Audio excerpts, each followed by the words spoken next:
Aujourd'hui, plongeons dans ce message de la sœur Rachel Mouchala qui nous enseigne comment avoir la faim de Dieu et être baptisé par son esprit dans un monde rempli de distractions et de choses qui nous éloignent de lui. Aimez cette vidéo maintenant pour que ce message puisse atteindre d'autres personnes également. Accrochez-vous donc pour qu'ensemble nous puissions suivre ce message. Si nous allons dans le livre de Jean, chapitre 7, verset 37, nous trouvons que Jésus dit « Venez à moi, vous tous qui avez soif, venez et buvez ». La toute première étape pour avoir faim de Dieu est en réalité le renoncement à soi-même. C'est en fait un sacrifice.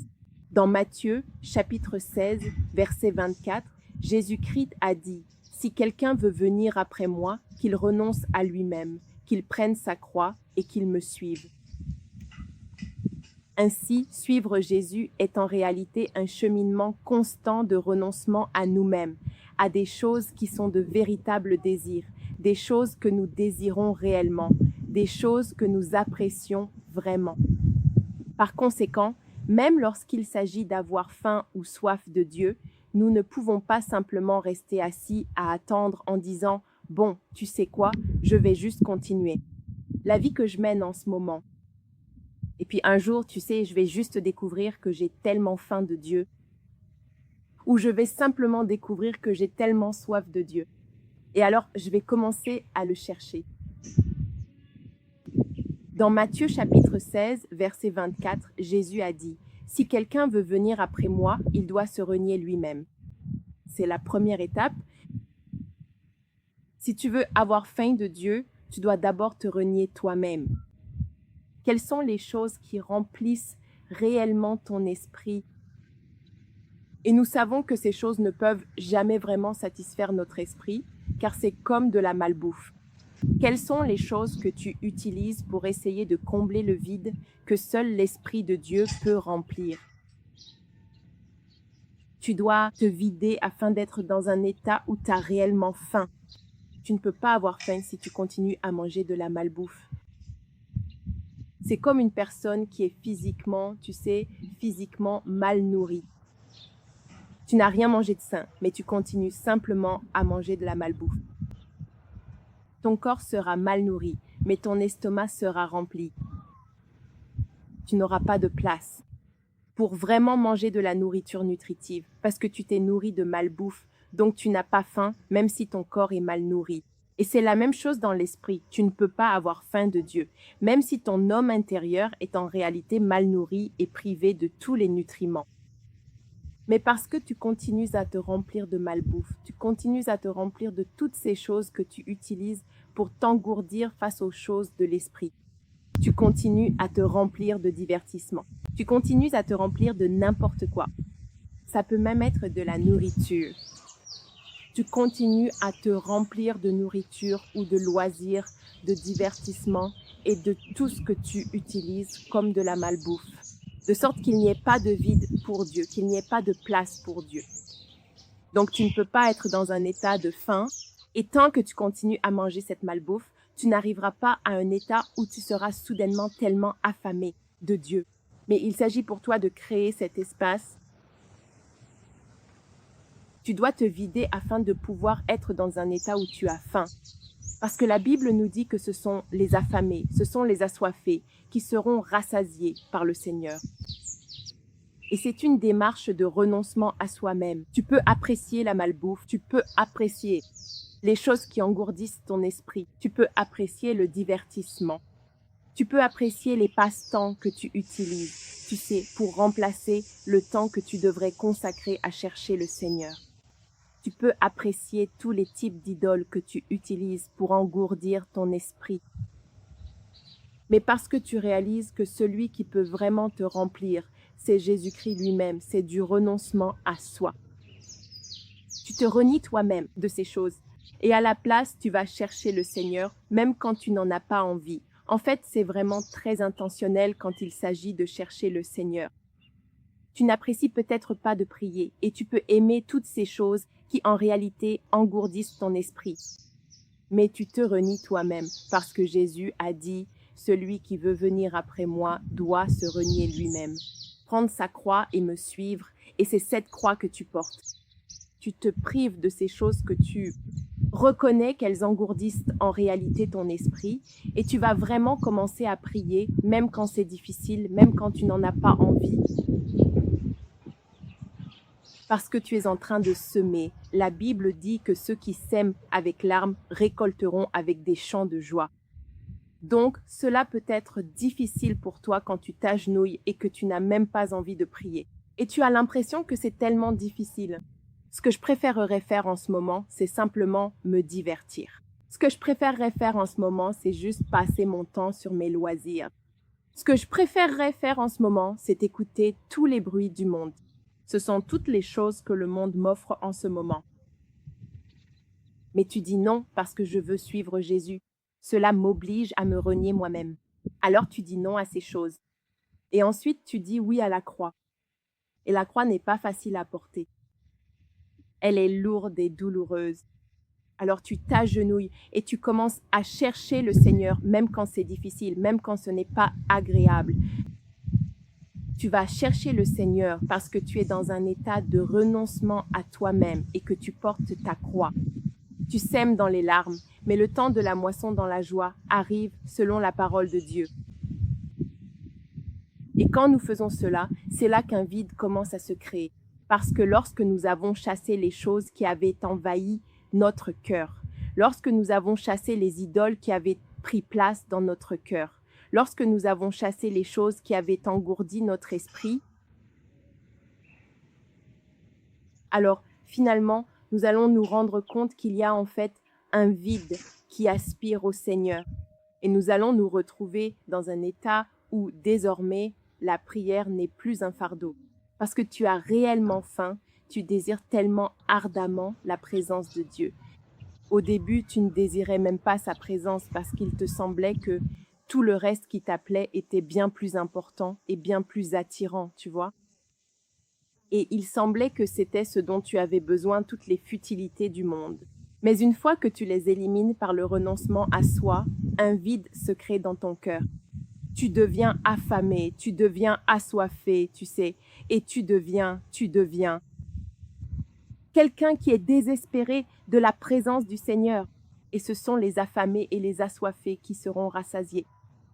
Dans Galates chapitre 6, verset 9, la Bible dit de ne pas se lasser de faire le bien, car au temps convenable nous moissonnerons si nous ne nous relâchons pas. Ce n'est pas simplement une question de « bon, aujourd'hui j'ai prié et je n'ai toujours pas faim de Dieu ». Et puis tu abandonnes, mais ne te décourage pas.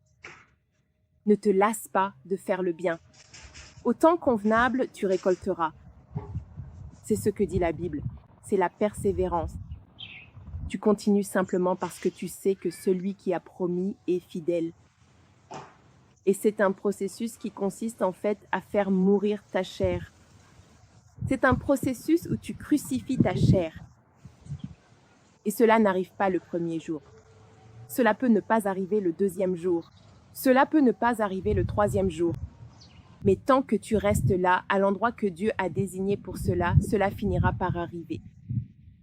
Dans Luc chapitre 24, verset 49, Jésus-Christ a dit à ses disciples d'attendre.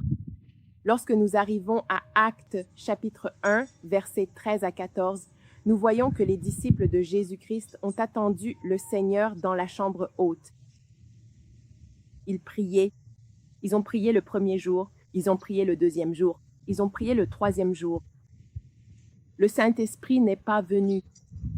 Et ils ont continué à prier fidèlement chaque jour. Après tout, au long d'une période de 10 jours de prière constante. Alors Dieu a accompli sa promesse. La marche chrétienne est une marche de persévérance parce que tu sais que celui qui a promis est fidèle. Tu sais qu'il ne peut pas mentir. Tu sais que tout ce qu'il dit, il l'accomplit. Donc même lorsque tu viens pour crucifier ta chair, le premier jour tu peux prier et tu ressens encore de l'attirance pour toutes ces choses qui engourdissent ton esprit. Le deuxième jour, tu peux encore te sentir attiré. Mais si tu continues à prier, je peux t'assurer. Cette chaîne va être brisée. Ton désir pour ces choses va être brisé. Et Jésus-Christ va te donner faim. Jésus va te donner soif. Au début, c'est une lutte. Mais il y a un moment où la lutte se brise et Jésus te donne la victoire. Quand j'ai commencé à chercher le Seigneur, je me souviens, avant même de commencer à le chercher, j'écoutais beaucoup de musique profane. Et donc, même lorsque j'avais commencé à chercher le Seigneur, quand j'avais commencé à prier et que je m'étais repentie d'avoir écouté toutes ces chansons, et je n'écoutais plus de musique profane, mais je me souviens que c'était une lutte dans le sens où les paroles restaient coincées dans ma tête. Mais ce qui s'est passé, c'est que à force de passer du temps dans la prière, je ne sais pas combien de temps cela a pris, je ne me souviens plus, mais à force de passer du temps dans la prière, un jour, je me suis simplement dit, tu sais, j'ai réalisé que, tu sais quoi, je ne me souviens même plus du titre des chansons. C'était comme si tout avait été effacé de mon esprit. Et j'étais quelqu'un qui connaissait toutes les paroles, qui chantait ces chansons, qui les écoutait. Mais à force de persévérer dans la prière, il y a eu un moment où Dieu a brisé les chaînes et toute la mémoire a été effacée. C'est comme si Dieu m'avait donné un nouvel esprit. Je ne pouvais même plus me souvenir. Quels étaient les titres des chansons? Et pourtant, je connaissais toutes les paroles avant. Et je n'arrivais pas à empêcher ces chansons de tourner dans ma tête auparavant. Voilà ce qui se passe quand on persévère et qu'on continue à prier, tout comme les disciples l'ont fait. Ils ont persévéré dans la prière pendant 10 jours et ils ont finalement reçu le Saint-Esprit. Et une chose, c'est que la plupart d'entre nous, nous avons été conditionnés par Satan à penser que les pensées de Dieu à notre égard sont mauvaises. Les pensées de Dieu à notre égard sont mauvaises. Beaucoup de gens pensent généralement que si je laisse quelque chose entre les mains de Dieu, tout va mal tourner. Et donc, si vous dites à quelqu'un, tout ce que tu as à faire, c'est prier et ensuite attendre le moment de Dieu, beaucoup de gens ont un peu peur de tout laisser entre les mains de Dieu, de laisser à Dieu le choix du moment où il veut faire quelque chose. Parce que l'esprit humain pense souvent que si l'on dit « laisse simplement les choses se faire au moment de Dieu », alors cela veut dire « oh, ça va prendre tellement de temps ». Nous pensons que Dieu est réticent à nous répondre. Nous pensons que Dieu est réticent. Et si nous lui laissons le choix, cela va prendre tellement de temps. Mais c'est un mensonge. C'est un mensonge qui vient tout droit de l'enfer. La vérité, c'est que Dieu veut nous répondre rapidement. C'est ce que Jésus a dit dans Luc chapitre 18. Luc chapitre 18 à partir du verset 1, l'histoire de la veuve persévérante.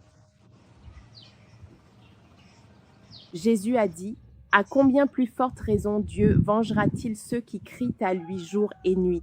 Il leur répondra rapidement. » Et telle est la volonté de Dieu envers nous. Je me souviens quand j'ai commencé à chercher le Seigneur il y a de nombreuses années. Pour la toute première fois, quand j'ai commencé à chercher le Seigneur et que je demandais le baptême du Saint-Esprit et qu'après avoir prié pendant plusieurs jours, je n'avais rien reçu. Et puis, alors que je lisais la Bible, je suis soudainement tombée sur un verset qui disait qu'au moment opportun, Dieu te répondra. Au moment fixé, tu répondras. Et alors je me suis dit, tu sais, mais quand j'ai lu ce verset à ce moment-là, mon cœur s'est senti libéré. J'ai eu l'impression que je pouvais le vivre avec Dieu. Je pouvais simplement attendre le temps de Dieu. Et je pensais que cela voulait dire que ça prendrait du temps, mais mon cœur était en paix.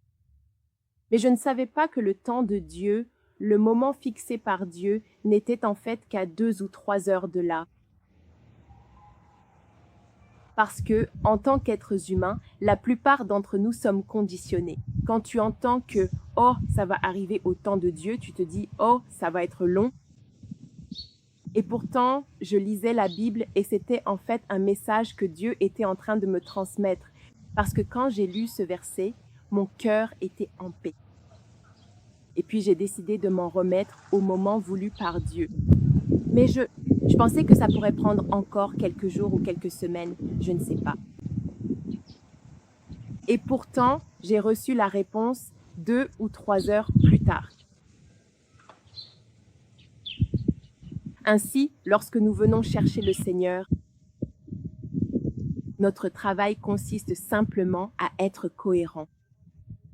La Bible dit que si nous ne nous lassons pas de faire le bien, au moment opportun, nous récolterons. Tu peux semer dans les larmes, mais tu récolteras dans la joie. Il se peut que ce soit difficile lorsque tu commences à prier et à chercher le Seigneur, mais une récolte abondante arrive. Dans Apocalypse chapitre 3, verset 20, la Bible dit que Jésus se tient à la porte et frappe. Si quelqu'un ouvre la porte, alors Jésus entre. Et c'est la raison pour laquelle nous ne pouvons pas automatiquement avoir faim du Seigneur. Cela doit venir de notre propre décision et de notre propre renoncement, car Jésus-Christ ne s'impose pas dans nos vies. Il ne s'impose pas. Par exemple, tu es là-bas, tu t'occupes de tes affaires, occupé par les choses du monde, et tout à coup, Jésus vient et te donne une telle faim que tu as tellement soif de lui. Ce serait comme détourner ta vie. Mais Jésus-Christ se tient dehors et il frappe. Il te remercie simplement. Il t'attire simplement par sa bonté. Il te montre simplement sa bonté afin que tu prennes toi-même la décision de dire « Jésus est celui que je veux ». Et alors tu élimines les choses qui engourdissent ton esprit. Tu te vides de toutes les choses inutiles que tu utilises pour essayer de remplir ton esprit, afin que tu sois vraiment affamé du Seigneur, que tu sois rassasié, que tu sois vraiment assoiffé de lui, que tu sois comblé. Alors il se tient dehors. Il ne peut pas nous forcer. Dans Galates chapitre 6, versets 7 à 8, la Bible dit que l'on récolte ce que l'on sème. Si tu continues à semer dans la chair, avec toutes les distractions que ce monde a à nous offrir, tu récolteras un cœur qui ne pense même pas à Dieu, parce qu'il se sent satisfait de ce monde. Mais si tu veux avoir faim du Seigneur, c'est à toi de faire le premier pas du renoncement à soi-même et de commencer à chercher Dieu et à l'attendre. Dans Jérémie 29, verset 13, la Bible dit « Vous me chercherez et vous me trouverez, si vous me cherchez de tout votre cœur. » Et donc, si tu cherches Dieu de tout ton cœur, si nous le cherchons de tout notre cœur, il ne tarde pas. Parce que la Bible dit « À combien plus forte raison Dieu répondra à ceux qui crient vers lui jour et nuit. » C'est quelqu'un qui crie vers lui de tout son cœur. Parce que jour et nuit, ils invoquent le Seigneur. À combien plus forte raison leur répondra-t-il?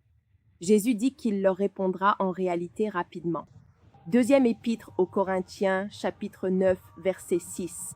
La Bible dit que celui qui sème avec parcimonie moissonnera aussi avec parcimonie, car on récolte ce que l'on sème, donc toi.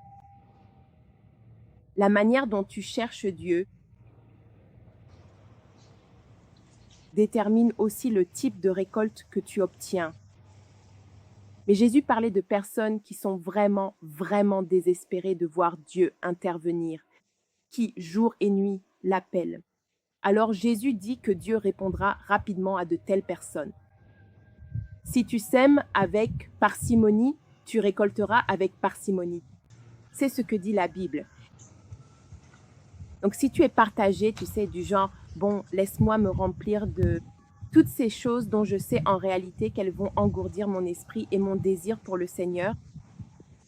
Et ensuite, laisse-moi aller prier 5 minutes. Et puis, laisse-moi passer 3 heures sur toutes ces distractions. Qu'est-ce que tu vas vraiment récolter? Tu vas récolter ce que tu mets, ce que tu sèmes, abondamment. Mais la Bible nous dit très clairement que ceux qui vont trouver le Seigneur sont ceux qui vont le chercher de tout leur cœur. C'est le moment que nous avons, frères et sœurs, pour nous tourner vers le Seigneur. Ne vous laissez pas tromper. Ne pensez pas que ce monde est permanent. Ne pensez pas que vous êtes ici pour toujours. La vie est temporaire. Tu as une âme. Ne perds pas ton temps. Ne gaspille pas ta vie dans ce monde. Ce monde n'a rien à t'offrir et ne peut pas te donner le salut. Le salut se trouve en Christ seul. Investis-tu toute ta vie dans ce monde en ne laissant rien pour l'esprit? La Bible nous dit que ce monde passe très rapidement. Regarde simplement les choses qui étaient importantes il y a peut-être même seulement 10 ans. Des choses qui étaient à la mode il y a 10 ans des choses qui étaient enviées. Des gadgets que les gens enviaient il y a seulement 10 ans. Personne ne veut plus de ces choses-là parce qu'elles ont disparu. Cela nous montre à quel point ce monde est éphémère. C'est pourquoi nous devons nous assurer d'investir dans l'éternité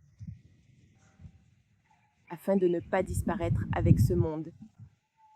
Ceux qui aiment le monde disparaîtront avec le monde.